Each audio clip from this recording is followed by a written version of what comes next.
Se você quer ser dev e não está disposto a vir à noite, é a carreira errada.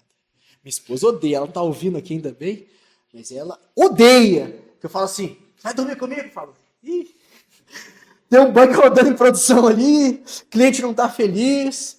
E quando mais você trabalha para fora, fuso horário não bate.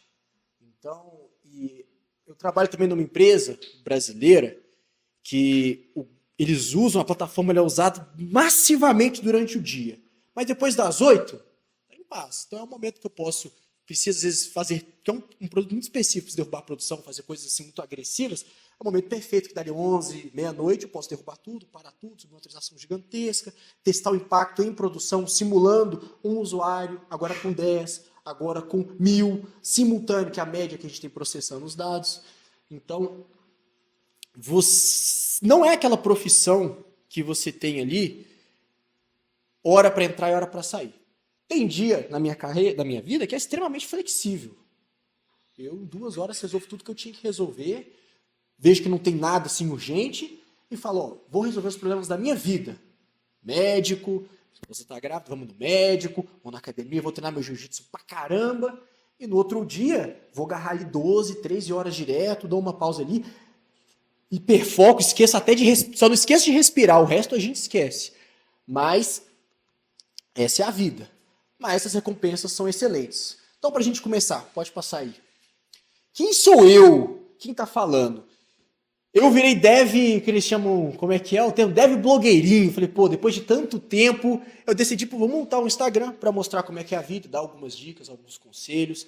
Então, dev.bjj, programação, jiu-jitsu, academia. Eu jogava muito vôlei, quase cheguei no profissional, pela minha estatura, vocês devem ter, pô, esse cara joga vôlei, jogo bem, mas eu sou muito pequeno, então não tive carreira profissional, então desisti, mas hoje gosto de treinar ali o jiu-jitsu, estou ali no finalzinho da faixa azul, já treino já há 4 anos, acho que é para mim, é um dos esportes que mais se assemelha porque a programação, porque se apanha todo dia.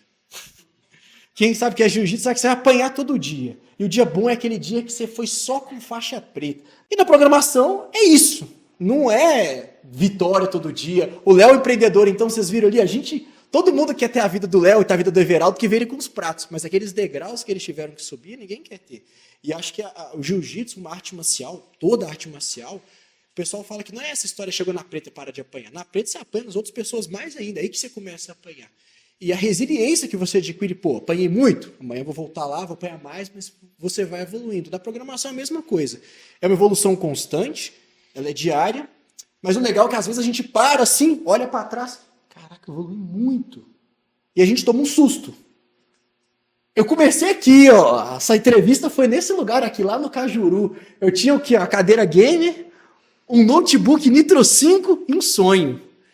Eu tava fazendo serviço voluntário no Chile, era missionário, tem um missionário ali da mesma igreja que a minha, tá com a plaquetinha ali, era missionário lá no Chile. E aí eu já sabia que eu ia querer mexer com alguma coisa de programação. A gente se conheceu depois, mas eu trabalhava com jogos, ele também. Vou sair daqui do Chile, aproveitar que aqui o PC é mais barato. Trouxe logo do Chile comigo, meu PCzinho, e foi onde tudo começou. E hoje, depois de não muitos anos, eu tenho meu próprio escritório aqui nesse edifício, a gente tem a nossa sala. Ah, mas trabalhar de casa é legal pra caramba. Pô, é legal, mas ter um escritório é mais legal ainda. Te passa aquela confiança que você é importante. Porque em casa, às vezes, você tem as distrações. Agora que eu vou ter filho pequeno, então vai ser difícil. Tem cachorro, aí você tem televisão, aí você tem 1 milhão de coisa para fazer. E aqui no escritório a gente chega aqui focado. Pô, a gente vira a chave. Estamos aqui para trabalhar, para resolver o problema. E apesar de não ser o comum, né? A vida inteira eu trabalhei de home office. Nunca pisei no escritório. O escritório que eu estou pisando é o meu. Mas realmente a gente fez essa experiência e tem ajudado a gente a focar mais, a entregar mais. Porque é isso que importa. O que garante que eu vou ser demitido ou não? É entrega. Posso usar IA para fazer entrega? Vou falar disso, uso pra caramba. Mas se eu deixar de entregar, deixar de resolver problema, eu tenho certeza que se eu virasse pro Rafa lá na época do WhatsApp, falar, cara, estou trabalhando o Júlio, estou trabalhando aqui 3 horas por dia, o restante fico jogando joguinho. Ele vendo que eu estou entregando mais que os outros devem ser, ele não vai estar nem aí. Porque o que importa é a entrega. Hoje na programação o que importa é a entrega. Não adianta você, trabalhando para o Léo. Ô Léo, estou trabalhando aqui 10 horas por dia, 12 horas por dia dando a vida. Tá, mas você não me entregou nada nesse mês. Não, cara, tá difícil, que não sei o quê, toda hora atualizando. Então, para as empresas hoje, esse controle de hora, isso daí está acabando. Isso aí já morreu já. Às vezes, a gente vai falar disso, mas algumas que estão ali no CLT, que está muito amarrado, muito consolidado, não consegue sair disso, precisa do ponto, mas a grande maioria, as empresas gringas que eu trabalho, não estão nem aí. Você só quer ver você entregando. É uma reunião por semana e acabou. Mas você não pode deixar de entregar. Então, é com aquela frase clássica, grandes poderes, grandes responsabilidades. É muito flexível, mas às vezes a gente acha que não, mas tem que entregar muito. Pô, programação, a Netflix lá, os caras têm Unlimited PTO. Vocês ouviram falar nisso? Unlimited Paid Time Out, ou Time Off. O cara pode tirar férias o dia que ele quiser, quantas vezes ele quiser. Um mês. 2 meses, 2 meses. Por que isso não dá ruim? Porque o cara sabe que se ele abusar disso, ele vai ser substituído. Uma curiosidade que os americanos me falaram. A empresa que eu tinha, que eu trabalhava, no ano que eu entrei, trocou. Eu falei, pô, sério? Que saco? Na minha vez acabou isso daí? Porque as pessoas, os devs, com esse Unlimited Paid Time Off, eles estavam ficando com medo de tirar férias. Porque, qual que é o limite? Se não tem limite, não tem limite. E aí, deixar 20 dias era muito mais eficiente, porque o pessoal sabia, ficava tranquilo, ó, não estou abusando, estou tirando a média. Pegaram a média, 20 dias, e o meu tio, que trabalha hoje no RH da Microsoft, já teve na Amazon, ele me falou a mesma coisa. O Unlimited Pay Time Off para os devs, o cara passa mal, o cara não sabe dosar, então ele prefere e acaba não tirando férias. E é muito flexível. O dev negocia direto com as empresas que ele está trabalhando, ele fala, tem um problema pessoal aqui, vou resolver hoje, e ele sabe que se ele deixar o dev resolver tudo que ele tem para resolver ali naquele dia, às vezes no longo da semana ele vai focar muito mais, e todo mundo sai ganhando, do que você ter o dev lá que não vai produzir, que vai estar quebrando cabeça com algo que não funciona, porque ele está pensando no problema que ele ainda não resolveu particular. Minha jornada, vou falar um pouquinho rápido da minha jornada, e pontos que todos eles falaram que eu acho que me ajudou muito. E eu vou falar algumas coisas aqui que eles falaram de maneira não direta, mas eu percebi que todos eles, que evoluíram muito rápido, caras estão todos em posição de liderança, fizeram também. Quando eu voltei do Chile, lá, quero mexer com o jogo. Sei dar dinheiro, já tinha trabalhado antes, mas não sei programar. Tinha um tal de Lua. Lua? Um script? Lua hoje é usado no GTA, usado no Roblox. É um script que você consegue fazer muito fácil algumas linguagens parrudas como C++, chamar direto Lua.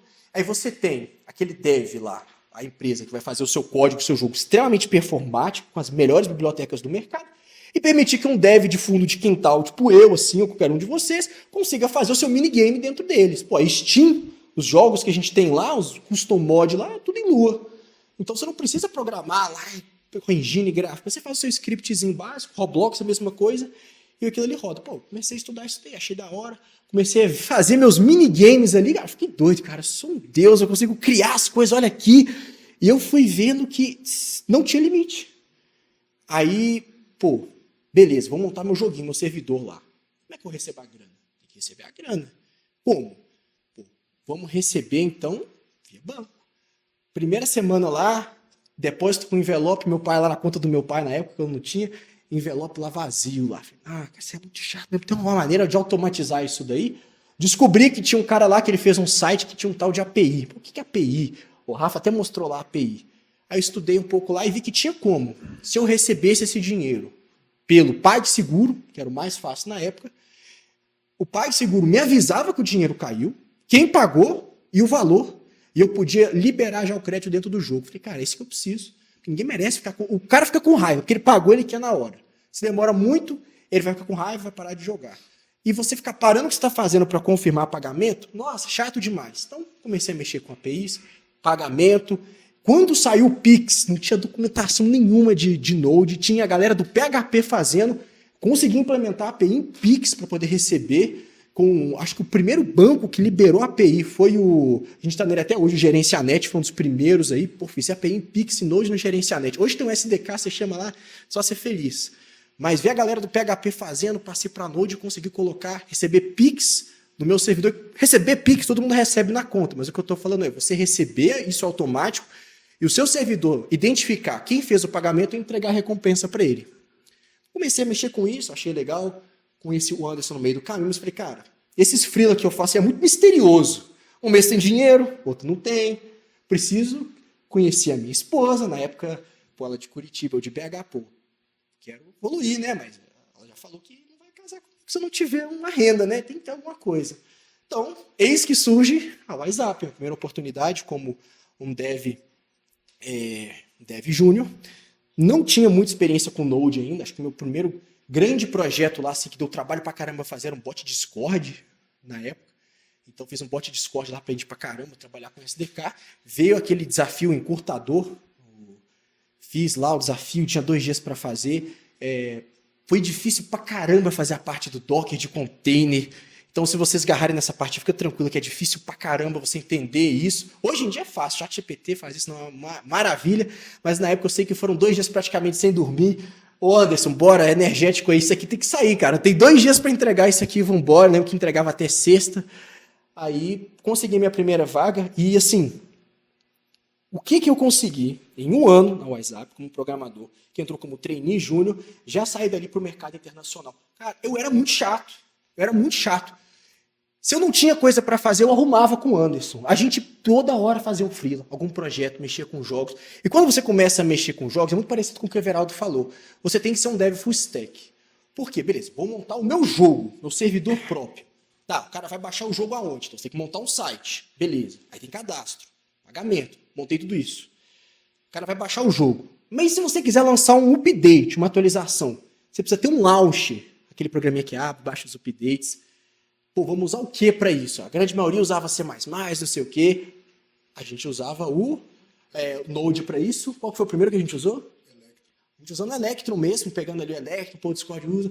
Na teoria era fácil, o Discord usa é fácil. Na prática, o que o Electron é difícil de você configurar, depois criptografar ele e tudo. E eu fui aprendendo através, na prática, porque o Laio falou uma coisa muito importante. Projeto no GitHub todo mundo tem. O que mais tem hoje é aplicativo fake que você monta em Python, que fica atualizando arquivos lá de TXT, os README, MD da vida, para aquele negocinho verde lá, tá bonitinho. Caraca, o cara trabalhou 900 pull requests por semana. Esse cara é uma máquina. Aí você vai ver, é só um scriptzinho em Python que tá atualizando lá o GitHub do cara, tudo fake. Então, projetos reais. Eu mostrava lá nas entrevistas depois, trabalhava com jogo, a gente tinha tantos jogadores, mas todo protocolo de conexão em socket, autenticação, aquilo ali feito na mão, você lidar com aqueles dados, aquilo ali passando por 300 servidores, tudo criptografado, aquilo ali foi me dando um conhecimento absurdo de infra. E, por incrível que pareça, a gente às vezes tem um complexo de inferioridade, ou achar que tudo lá fora é melhor. Eu não encontrei nenhuma empresa com os processos tão sólidos, até hoje, igual o WhatsApp. Processos sólidos de vamos fazer versionamento do código, vamos ter aqui nossas branches diferentes, vamos trabalhar com isso, vamos fazer o deploy. Claro, às vezes era muito chato aquele tanto de coisa, mas aquele processo completo, hoje cada empresa usa um pouquinho. Mas ali eu aprendi tudo o que eu precisava, tudo. Tinha lá os pipelines de deploy, você tinha acesso a isso. Lá no GCP eu conseguia usar o banco de produção, o banco de réplica, o banco de teste, banco local. A maioria das empresas gringas que eu trabalhei empresas grandes, vou falar depois, às vezes não tinha nem isso. Ou elas te dão só acesso a banco local e acabou, ou é banco local, banco de prod, e se você fizer alguma coisa de errado, acabou. Não tem essa de pedir desculpa, não. Você vai tomar uma chamada que pode custar muito caro. Então lá tinha todos esses processos bonitinhos, achava maravilhoso. Eu rodava lá o gCloud Out, tinha lá o meu token de autenticação, usava ele como senha, conectava num banco e ia fazendo as coisas. E é uma empresa que você tem coisas, uma empresa grande no Brasil, que você não... vagas específicas que lá fora é muito difícil de achar. Eu nunca trabalhei numa outra empresa que tinha um DBA. Então, se me perguntarem, vale a pena ser DBA? Na minha visão, não, porque eu nunca vi. O cara era um monstro de banco de dados, aprendi muito com ele. Ele fazia umas otimizações de query que até hoje, acho que nem o ChatGPT sabe fazer o que ele fazia. Mas só tinha um. Teve uma vez que a gente precisava fazer um teste numa API de carga. Não deu 30 segundos que eu comecei o teste. O Samuel já me pingou, estou tendo um alerta aqui no seu IP. O cara da segurança era tão monstro que ele conseguiu em 30 segundos identificar que uma simulação, parecia um ataque, estava vindo do meu IP como ele cruzou, não sei como com que ele cruzou, mas provavelmente com as autenticações que eu tinha, e descobriu que era eu, me mandou uma mensagem no Slack. 30 segundos, na verdade era o Zoom, né? 30 segundos ele já me mandou mensagem, identificou que era eu. Era o cara do Cybersecurity. Então, aprendi com ele, aprendi com o DBA, trabalhei com outros dev sênios, trocamos de projeto ali, tive que refatorar coisa, terminar coisa. E aí, passa um pouquinho, deixa eu ver. Passa só mais um. É aquele ali mesmo, volta lá. Eu vou entrar num ponto agora, falando da minha jornada, que é sobre salários e tipo de contratação. Que agora eu vou entrar na parte que ninguém fala. CLT eu estava pra caramba. Sabia que para eu ser mandado embora eles iam conversar comigo 3, 4 vezes, iam avisar, tinha já aviso prévio, ETF, GTS. Depois de um ano lá, a programação estava no hype. Uma empresa internacional me chamou para conversar. Na verdade, uma empresa brasileira me sondou, praticamente pagando o dobro do meu salário. E na mesma época veio uma empresa gringa e me chamou oferecendo triplo PJ. Eu falei, triplo é tentador. Triplo não dá para ficar aqui. E eu saí de CLT e fui para PJ. Não é a mesma coisa que empreender. Empreender tem 1 milhão de riscos a mais. Mas eu vou entrar um pouco nessa parte porque isso tem muito a ver com carreiras internacionais. Hoje em dia, eu vou falar todos os que eu já trabalhei e que eu acho que é mais comum. Hoje em dia você tem basicamente 3 tipos de contratação.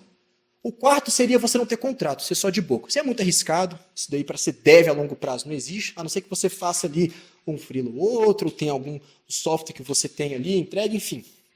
Você vai ter CLT, que eu acho que é onde as pessoas não conseguem sair. É o que prende o cara. Por quê? Um salário hoje, a média que eu vejo assim, tem muita gente que fala que é menos, tem muita gente que fala que é mais. Vamos falar do mais. Já me fizeram uma oferta para trabalhar na Uber, eu não quis, mas eu cheguei na última etapa do processo seletivo, porque tinha que mudar para São Paulo, ali, Faria Lima, nem 22 mil CLT, depois de um ano, 33. Essa era a oferta CLT. A média de um sênior aqui, vamos chutar CLT, 13, 15, tá bom? Tá bom, a média CLT, 13, 15 no Brasil. Se você vai para PJ, agora no LinkedIn bomba muito, mas tem vagas no Brasil que vão pagar em torno de 20, e eu vi nesses últimos meses 2 vagas acima de 30. Uma era 30, outra era 40. Para empresa brasileira, trabalhando aqui, provavelmente vendia para o exterior. Tinha uma renda ali muito alta em dólar, mas PJ. Quando você vai para a gringa, todo mundo quer chegar lá ganhar em dólar. Uma das empresas que a gente presta serviço, o júnior ganha 4 mil dólares. Aqui no Brasil, o júnior, a média, vai ganhar ali entre 3 e 5. Lá a brincadeira começa a partir de 20 mil. Pô, mas então começar como júnior na dev na gringa é bom demais, né? Pois é. Só que tem muita coisa que o pessoal não fala. Tem que ter contador, layoff da noite pro dia, contrato acaba e ninguém avisa. Vou falar disso na minha carreira. Beleza. Você tem também cooperativa. Não sei se na empresa do Léo está usando, mas nas empresas aqui que eu trabalho no Brasil hoje, cooperativa. Quase não paga imposto. E antes que vocês pensem que é golpe, que é coisa ruim, eu recomendo muito mais do que PJ. Se vocês vão trabalhar numa empresa no Brasil, eles oferecerem cooperativa, plano de saúde para mim e para minha esposa, aqui em Curitiba, excelente. Total Pass, posso treinar na Smart Fit ou qualquer outra academia também tranquilo. E minha alíquota, tudo que é descontado é 4%. Ou seja, não preciso ter contador, não preciso emitir nota, não preciso me preocupar com KNAI. E no final das contas lá já está tudo preenchido no imposto de renda dessa parte. Beleza. Estou lá no WhatsApp, recebi a minha oferta para trabalhar como PJ. Era ainda em real salário.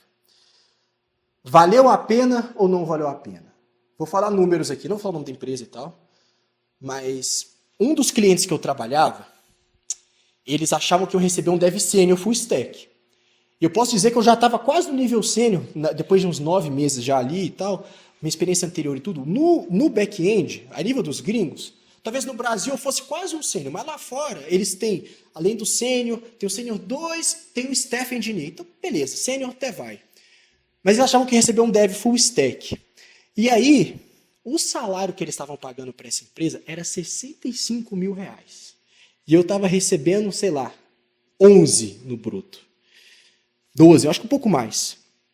Então, a expectativa deles era muito alta.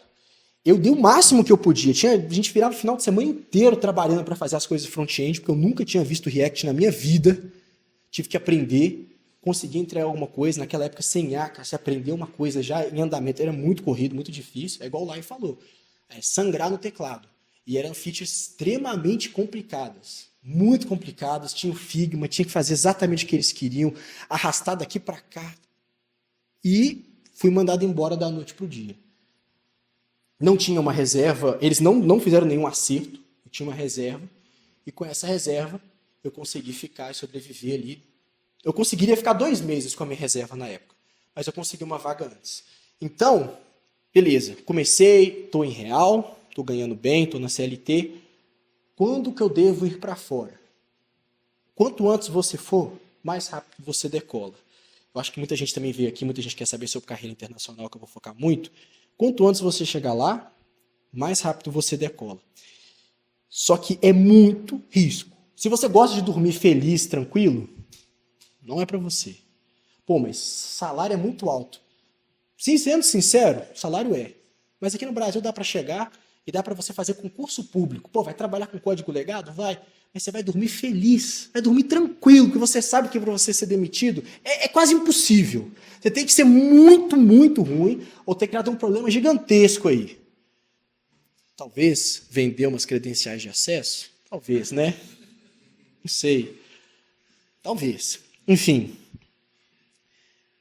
Trabalhar para fora, os salários são excelentes.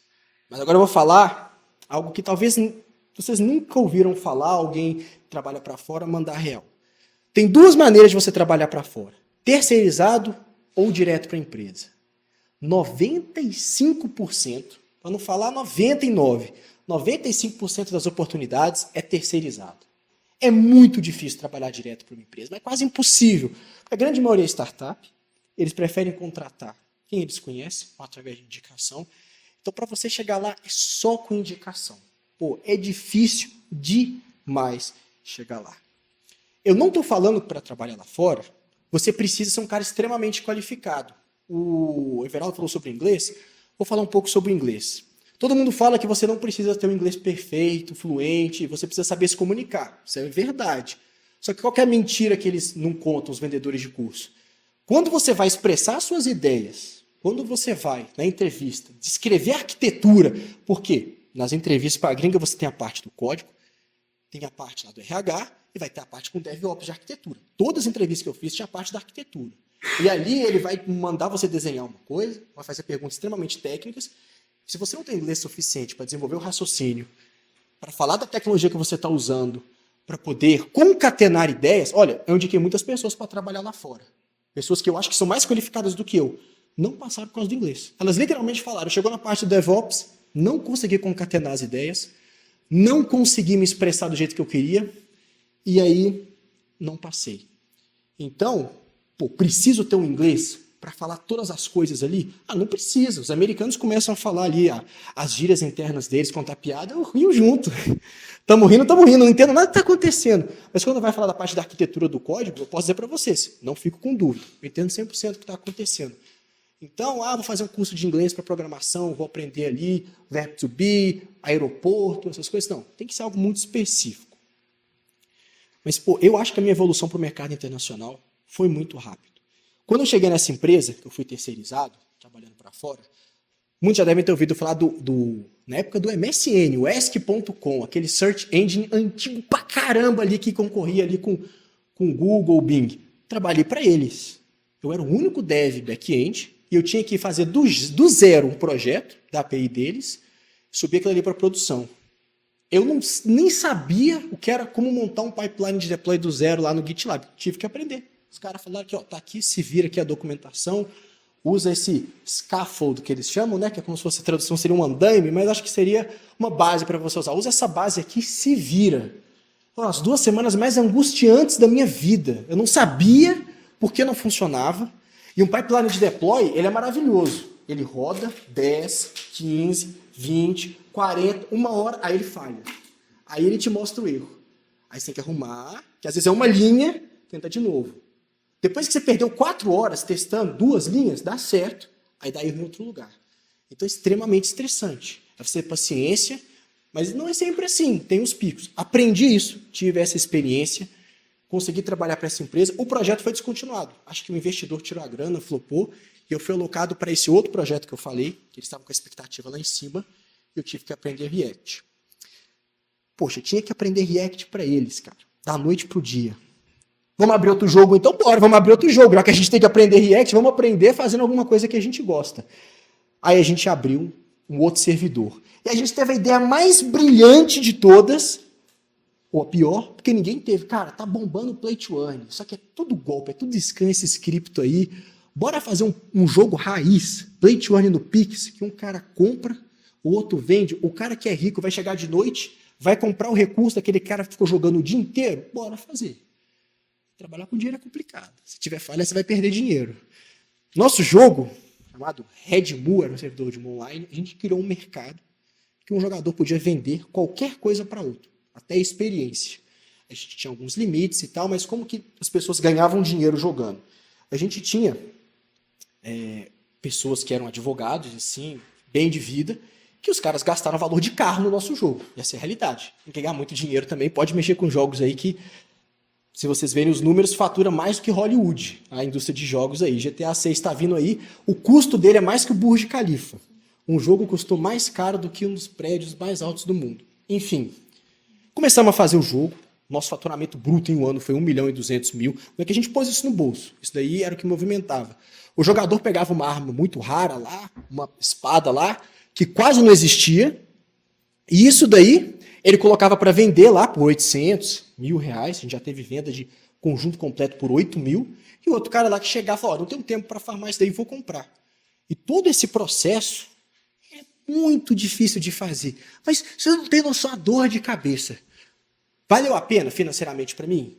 Eu conseguia tirar uma média 5.000, 9.000 por mês. Extra. Como se fosse ali um freela ali. Só que o estresse que veio junto não valia a pena, mas foi aquilo que me fez evoluir rápido na minha carreira. Tivemos ataque de DDoS de russo. O servidor ficou 3 dias fora do ar, o pessoal que tinha colocado muito dinheiro lá estava maluco. Eu dormia, ele ficava acordado tentando resolver. Aí a gente revezava e a gente falava, não, galera, calma, a gente vai resolver. Tivemos um problema de, não infraestrutura, mas problema de código, estava até comentando com o Rafa. Pô, vamos usar Nest, que é bom para conectar aqui com Kafka para fazer fila, saque duplicado. Oh, que maravilha! O cara sacava R$10, não é que vinha 20, vinha 10 duas vezes. Cara, aí você via lá os alertas, dinheiro sumindo, pocava no WhatsApp. Aí tá, vamos resolver isso. Todos os tipos de problema que vocês puderem imaginar, todos a gente teve. Acho que foi o momento mais estressante da minha vida. Não era feliz, porque eu dormia tarde. Acordava cedo pra caramba. Tinha as responsabilidades do emprego, que estava ali entregando, mas podia ser melhor. Aprendi React, aprendi coisa pra caramba, mas estava extremamente desgastante. Mas esse projeto durou 1 ano e meio. Eu posso dizer que nesse 1 ano e meio, se um dev quiser ter essa experiência, natural, você vai trabalhar numa empresa grande, uma startup, e quero ter as mesmas experiências. Eu não dou 10 anos ele vai ter. Eu não citei 2% dos problemas. Cara que brigou com o outro, foi parar na justiça, a gente teve lá notificação extrajudicial, teve que levar logs pra polícia, IP, prenderam o cara no final, o cara era foragido. Tudo que vocês puderem imaginar a gente teve de problema. Problemas, mas o que foi legal foram os problemas técnicos. Pô, você tomar um DDoS de 50 gigas por segundo, milhares de máquinas infectadas, e depois de 3 dias sem dormir, bater no peito e falar, meu irmão, bate mais forte que o sistema aqui, você não vai derrubar não, que a gente fez um sistema inderrubável. Cara, o cara tava pedindo $5.000. De onde que eu ia tirar $5.000 para pagar ele? E se eu pagasse ele, ele ia pedir 30 da próxima vez. Então eu aprendi pra caramba com isso. E a minha dica, a gente fez, algumas semanas atrás, um workshop, falando sobre início e transição de carreira dev. Tá no meu YouTube lá, vocês procurarem no Instagram, tem meus links lá no meu YouTube. Eu postei 1 hora lá. A gente dá o passo a passo para chegar na primeira vaga, sem mostrar código nenhum. Passo a passo, tudo que você precisa aprender na nossa visão, programador web Node, falamos do Git, falamos do JavaScript HTML, falamos de ORM, os bancos que você precisa aprender. Mas lá eu falei uma coisa muito interessante que eu queria reforçar. O que vai fazer você não só chegar na primeira vaga, mas sair da segunda para uma terceira, para a quarta, para as melhores vagas no Brasil, para trabalhar lá fora, é você chegar lá no seu GitHub, na sua vida, e falar, olha, esses são os projetos que eu fiz reais, que estão usando, que estão vivos, e que aquilo não existe em lugar nenhum. Pô, que empresa não quer ter um Everaldo da vida? Que tem um aplicativo desse que ele fez do zero, sozinho, sem IA na época. Porque quem está na área sabe que quando você faz esses produtos grandes assim, você vai ter dor de cabeça demais. É muito difícil. Pô, eu com um joguinho simples assim, que tinha no seu auge 1000 jogadores simultâneos, movimentou dinheiro pra caramba, mas tinha aquele tanto de problema, eu já achava que aquilo ali não podia ser problema. Imagina o Léo, com as empresas dele lá, que ele mexe com segurança, acesso a dados, o tanto de problema que ele tem. Ele que trabalha numa empresa que tem milhões de contratos. Quantos contratos mais ou menos tem no Brasil? A empresa sozinha tem 500 mil contratos, 1 milhão de contratos. Uma empresa tem 500 mil contratos na plataforma deles. Você processar esse tanto de dados é algo absurdo. E aí, ao longo das minhas experiências, não vou poder citar todas, eu fui começando a aprender a trabalhar com volume. E eu fui começando a ficar bom no back-end. Fui aprendendo a escalar. Fui aprendendo a trabalhar com muito volume de dado. Fui aprendendo a resolver problemas e a entregar qualidade naquilo. E o legal é que eu comecei a trabalhar numa empresa aqui no Brasil, que eles tinham um produto que eu acho que, não sei se tem igual no Brasil. Não foi eu que desenvolvi a ideia, mas ela já existia. Só que qual que era o problema? A taxa de assertividade, de funcionalidade era, sei lá, 30%. Nem sempre funcionava. Aí eu falei, vou fazer a minha questão, vou fazer a minha versão V1, melhorou, V2, V3, V4. Eu sei que hoje, através da minha experiência, eu consigo fazer o negócio funcionar 99,9999% das vezes. Vou ser demitido? Vou ser mandado embora? Muito difícil. Porque chegou num ponto que eu criei uma solução tão boa para eles, que funciona, que muitas vezes eles vão me pagar um salário excelente, eu não preciso entregar grandes features, preciso manter aquilo ali funcionando, preciso mostrar para eles as evoluções, mas eu não preciso trabalhar exclusivo para eles, consigo conciliar outras coisas. E eu acho que o ponto principal desse workshop aqui, desse evento, é vocês entenderem que é possível chegar lá. Temos pessoas de áreas diferentes aqui, setores diferentes, mas todos chegaram lá. Todo mundo conseguiu chegar lá. E eu não imaginava que eu ia chegar, quando eu vi o primeiro código lá, eu falei, cara, isso aqui é coisa de outro mundo. Jamais eu consegui chegar nisso. E eu cheguei. E hoje eu estou numa empresa que, posso dizer para vocês que o salário é excelente, salário em dólar. E você ainda tem lá os devs brasileiros que trabalham lá, que são staff engineers, que tem um faturamento excelente. E dá para chegar lá. Mas é muito sair da zona de conforto, às vezes. E na programação, você resolver esses tipos de problema, você lidar com essas situações diferentes, te dá esse sentimento de, cara, sempre posso fazer mais. Então, pô, vou organizar aqui esse workshop aqui, vou montar um Instagram agora para falar disso, vou começar a postar vídeo no YouTube dando a minha experiência. Então, sei que a gente está encerrando agora, eu quero terminar falando para vocês que se vocês têm a ideia, têm o sentimento e deixam aquilo morrer, não vai dar certo. Teve uma ideia? Faça. Tem uma ideia de um projeto? Faça. Mesmo que dê errado. Tanto de coisa que a gente fez que deu errado, projetos que a gente começou e não terminou, mas esse ano eu virei a chave. Tudo que eu for começar, eu vou terminar. Nós temos um aplicativo que vai sair esse ano, está quase pronto. Estamos desenvolvendo, começamos. Meio vibe coder aí, porque eu não sou dev de React Native, mas estou aprendendo. Mas se vocês querem mesmo virar programador, fazer essa transição de carreira, bate no peito e fala, vou fazer até o final, mesmo que seja muito difícil. Beleza? Pessoal, é isso. Obrigado.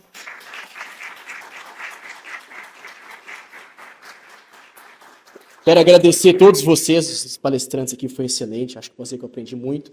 Vamos sair daqui, que esse auditório aqui precisa fechar, aqui, mas vai ter o lanche ali e vocês têm o tempo que vocês quiserem para poder conversar com a gente, tirar foto, fazer network, beleza? Valeu, pessoal, obrigado.